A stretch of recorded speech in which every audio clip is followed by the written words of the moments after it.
Welcome. I hope you are having a wonderful night, dear viewer. Tonight, I will be telling some terrifyingly scary stories. Make sure to leave your feedback on the comments so I can make this the best experience for you. And if you have any stories you would like me to tell, you can send them through the link in the description. Let's begin.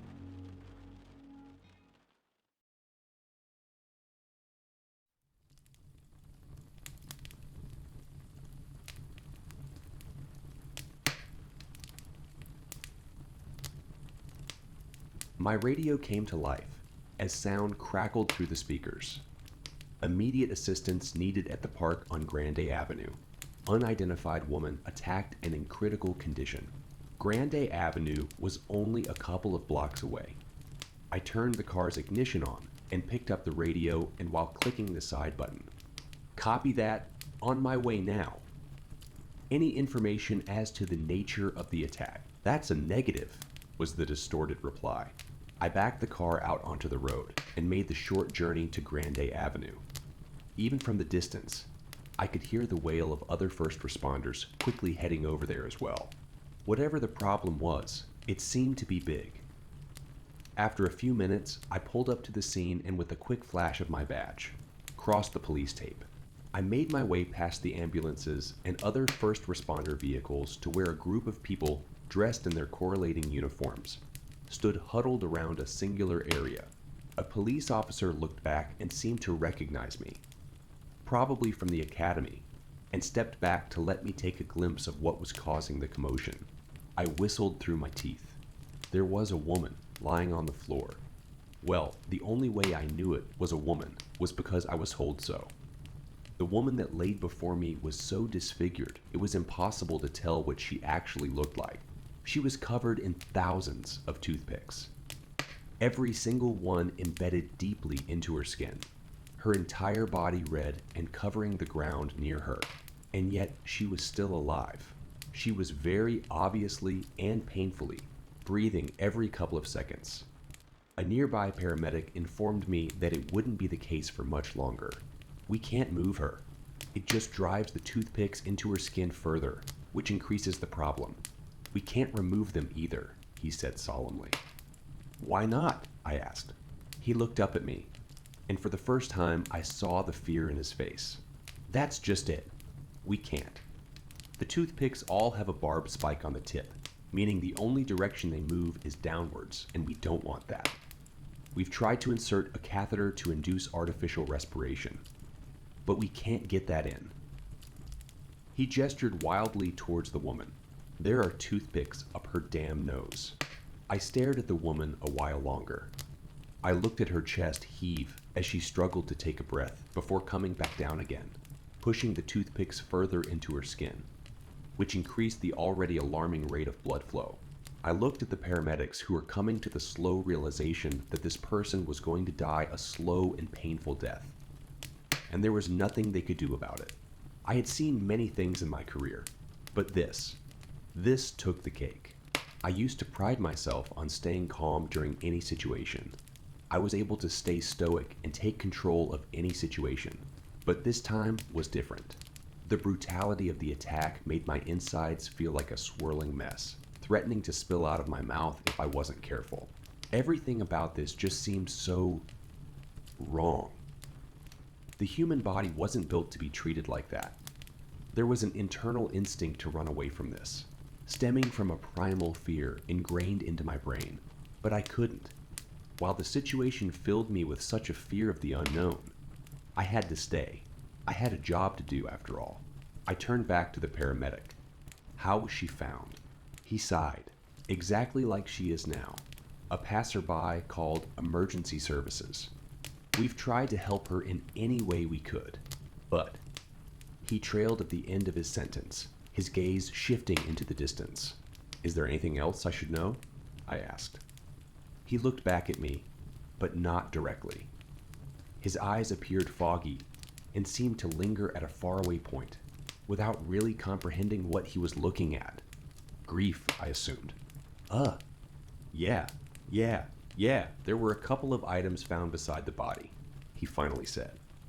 He left to go get it, and came back with a both small piece of folded paper in his hands and a small silver wristwatch, which he passed on to me.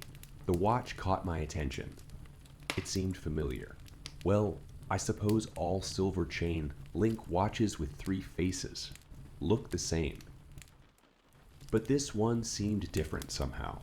The weight and the feeling of metal against my palm seemed to awaken a long-forgotten memory in the back of my mind. I could see myself holding this watch years ago and sliding it onto my wrist. Or someone else's. I turned the watch over. 2 simple letters were engraved on the backside of the watch face. 2 simple letters that made the color drain out of my face and made the world seem as if it was collapsing on top of me. 2 letters that I had put there 6 years ago. Alice Edwards. My sister. She was presumed missing over 3 years ago, after she left her house to go for an evening jog and never came back, leaving behind a grieving husband and a 4-year-old daughter. The search was given up eventually. There was no leads and no witnesses. How do you begin to find someone who's vanished? With my mind clouding up with questions, I made my way back to the woman. I forced myself to look past her. I looked at the eyes, the only part of the body not completely covered in toothpicks, and collapsed into fits of tears, because in that moment I knew. The woman on the ground before me was my sister. I thought she was dead, and now I had seen her die. Without even knowing her true identity, I turned my gaze away from her and from all the others. All of these events were too much to process, and I knew I had to leave the scene, or risk having a breakdown. In that moment, the pain was too great, and the tears too strong. I nodded to the policeman guarding the tape and crossed it once more. As I left, I became aware of a piece of folded paper in my hands, given to me by the paramedic, as it was also found near the body. I opened it up. What do you think of my little hedgehog? If you like this, don't worry. My zoo has only just begun. At 1 minute to midnight, I took out the shot glass and put it beside the bottle of Jägermeister. I don't drink anymore after what happened to Pop. The one exception is the first day of September. The house is dark, except for the warm glow of the 3 bulbs above the dining room table. I rub my tongue against the inside of my cheek. My mouth always goes dry. The only sound is the incessant ticking of the wall. Mounted clock. At midnight, the soft bell sounds, a miniature version of church bells. I fill the glass and hold it aloft for a second, and swallow with a deep breath. The subtle burn wins its way into my throat and stomach. I wash the shot glass by the light of the moon shining through the kitchen window. Loretta wouldn't mind my drinking, but a used shot glass beside the sink raises questions, and I never like to talk about it. All these years later, I still have nightmares. What I saw up on that mountain left a greater impression than any other event in my life, more than my children being born and my father drinking himself into an early grave. Loretta tells me I should talk about it, that it would help. She might be right. She always is. So here goes. I joined the park ranger's service right out of school, and it was a perfect fit. I took to academics like a fish to the desert, and the outdoors always called. I passed my time in school daydreaming of the weekend and hiking or fly fishing with Pop. In the summer of '89, I was stationed in the Appalachians. Our jurisdiction encompassed trails leading all the way up the mountain. Up there, the spruce thin out and clouds hang heavy, even in fine weather at the base. I spent the summer clearing fallen branches from the walking trails after a couple of vicious storms over the winter. It was hack work reserved for the junior, but the truth of it was, I didn't mind. The peak of the summer heat was spent and visitor numbers dropped as the weather began to turn.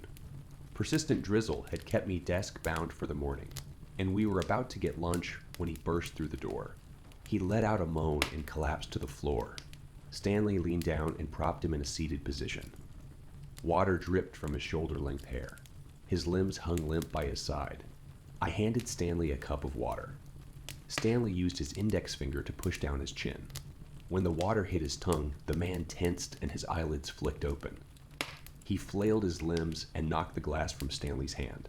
The glass shattered on the floor, but the man paid it no mind. "It is out there," he said. "What is?" The man half turned and gripped Stanley's shirt and made balls with his fists. He repeated himself, pausing after each word. "It is out there." He started to sob. He released his grip on Stanley and buried his face in his hands. We lifted him onto a chair and he pressed his face against the table and bawled. I grabbed the rucksack he had dropped to the floor. On the bottom right was a name tag behind a plastic sleeve. Lenny Porter from San Diego. There was a number at the bottom. "I'll make the call," Stanley said. When Stanley returned, Lenny was sat up, staring blankly at the wall with red eyes. His face was gaunt, like he hadn't eaten in a week. Stanley closed the door. "I spoke to your father." Lenny didn't acknowledge the words. He sat motionless and unblinking. Stanley shuffled across to where I was sitting and pressed his palms on the table. Lenny left San Diego 2 weeks ago with a couple of friends. They planned to spend a month hiking the trail north. The father gave me 2 names, Freddie and Sabrina. When he heard their names, Lenny leaned over and picked up his backpack. He rummaged frantically until he pulled out a stack of Polaroids. He flicked through the photographs and then slapped one on the table. Stanley and I leaned over. Flanking a fitter and healthier Lenny were what must have been Freddie, tall and wearing a baseball cap, and Sabrina, shorter and wearing a bright yellow top, with an almost fluorescent blue belt, pulling the fabric tight around her waist. Lenny fingered the photo and tears welled in his eyes. "What happened to them?" He sobbed and shook his head. He opened his mouth to speak, but no words came out. Stanley took a map down from the wall and pushed it in front of Lenny. "We are here. Where did you last see them?" Lenny blinked away tears and concentrated. He squinted at the map and pressed his index finger down and tapped it. Stanley took a pencil from his breast pocket and marked the map with a cross. "I'll notify the police. Get the truck ready to go." During training, they told us about search and rescue operations. The Rangers are the first responders. It was part of the job. Twisted ankles and wandering off the trail and getting lost are not uncommon, and no reason to get the police involved. But this felt different. I secured the gear in the truck, and Stanley appeared, flanked by a police officer in his early 30s. Harry is hitching a ride. His partner will take care of Lenny. We drove up the trail for about 15 minutes with the truck until it grew too narrow and treacherous. We split up the gear between us and set out on foot. Our destination was high up the mountain and far away from the trails. It was almost as if the trails deliberately avoided the area. We hacked our way through the thick forest. How had they ended up all the way out here? Stanley checked his watch constantly as we climbed. He wanted to get there before dark. I figured we would be lucky if we did. Stanley and Harry talked like old friends, asking about each other's wives and children. The park rangers are in effect an extension of law enforcement. It made sense to be friendly with the police, and living in a small mountain town made it almost inevitable. I liked that. As the sun dipped below the horizon, Stanley checked the map. Almost there. All right.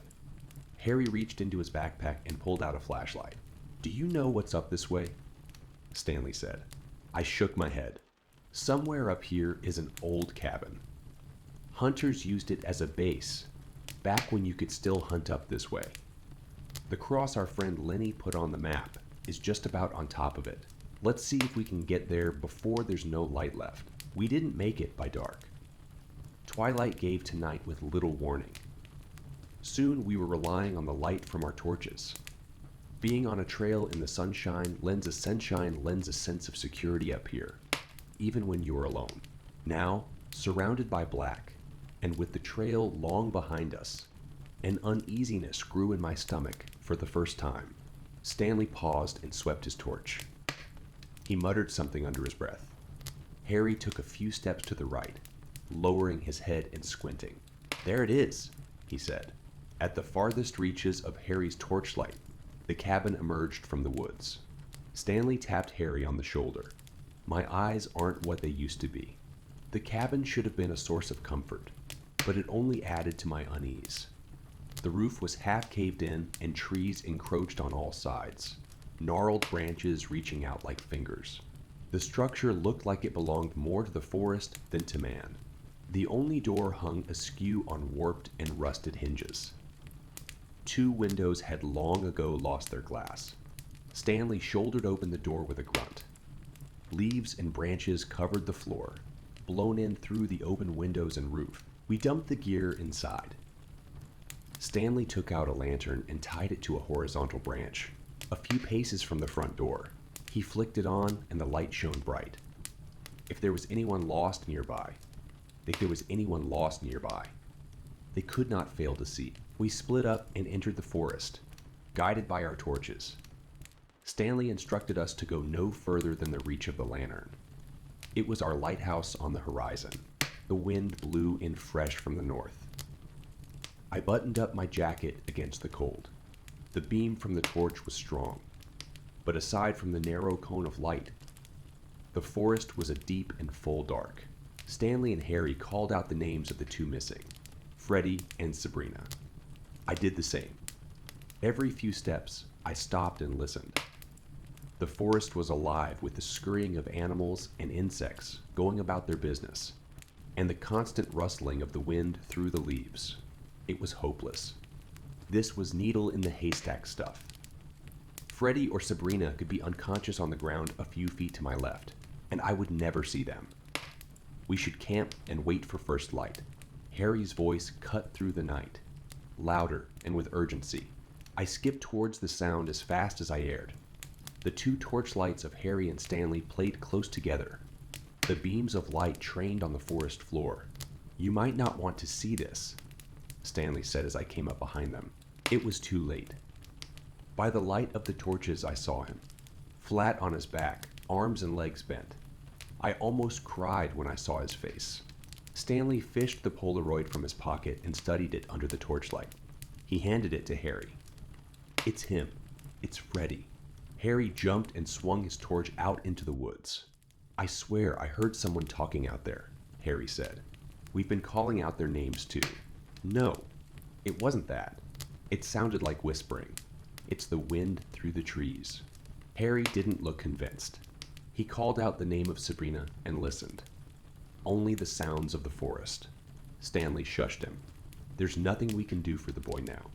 Let's get back to the cabin and radio down the news." Stanley took a few quick steps towards the cabin and motioned for us to follow. He seemed agitated.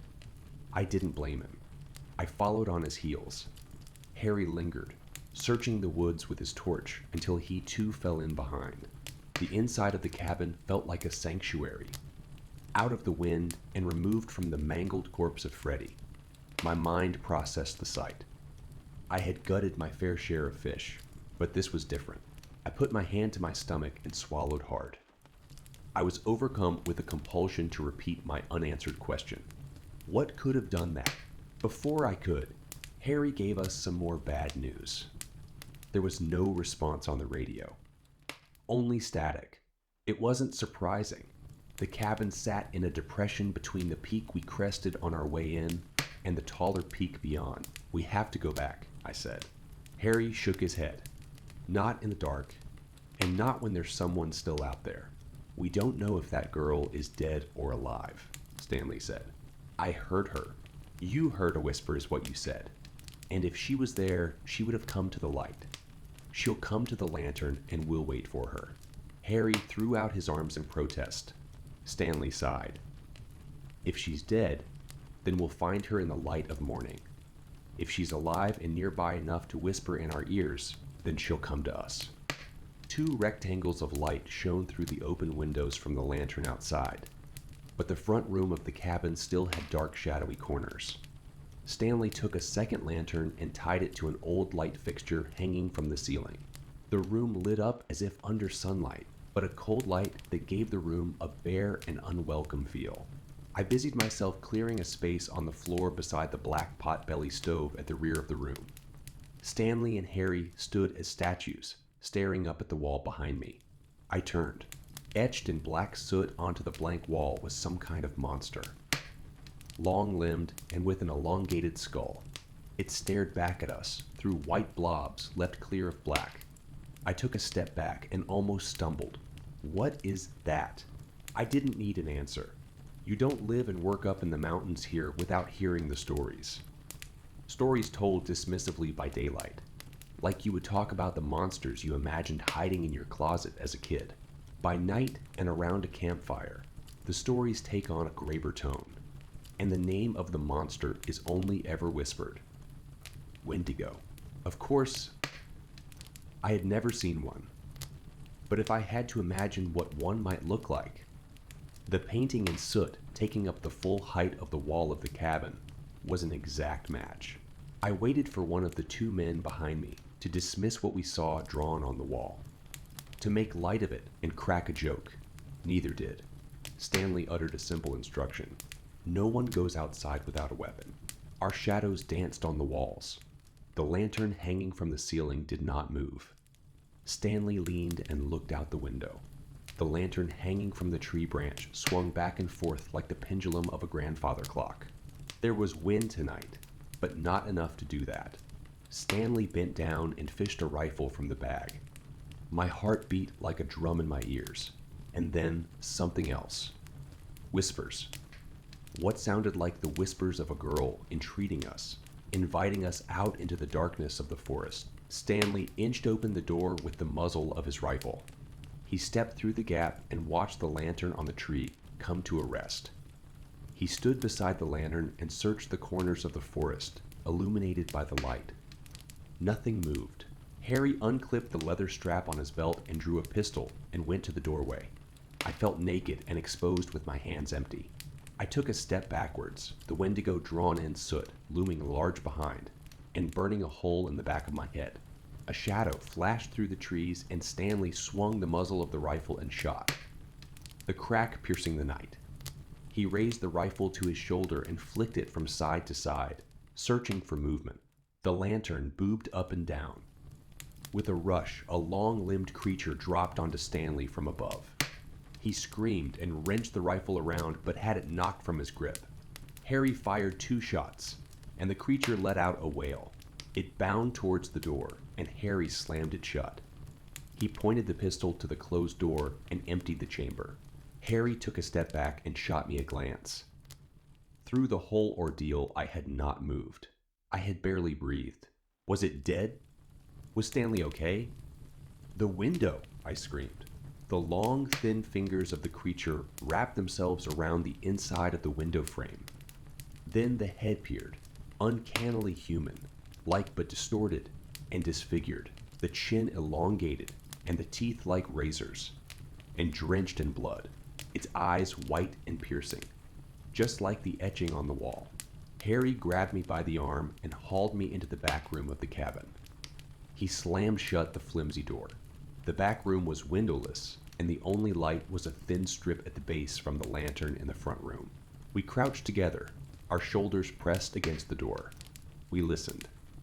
The light patter of footsteps. 2 thin strips of black interrupted the strip of light at the base of the door. Something stood on the other side. Come out. It is okay. It sounded like Stanley. Had he killed it? Come out. Harry straightened, and I grabbed his shoulder. Don't open the door, I whispered. They say a Wendigo can imitate those it kills. My hand brushed against Harry's back and knocked the flashlight from his jacket pocket. I fumbled in the darkness until I found it, and I flicked it on. I scanned the room for something. Anything we could use as a weapon. I walked away from the door and kicked at the twigs and leaves on the floor. All that was good for was kindling. Something smelled rotten. There must be a dead rat somewhere. It's Stanley, Harry said. I pointed the torch to him.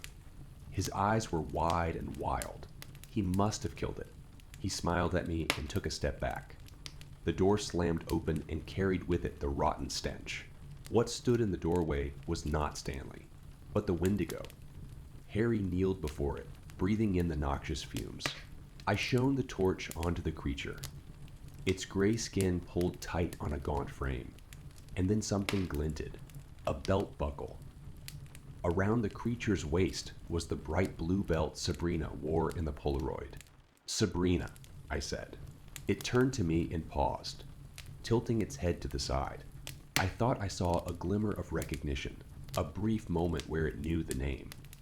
But then it snarled, its mouth opening wide and dripping with saliva.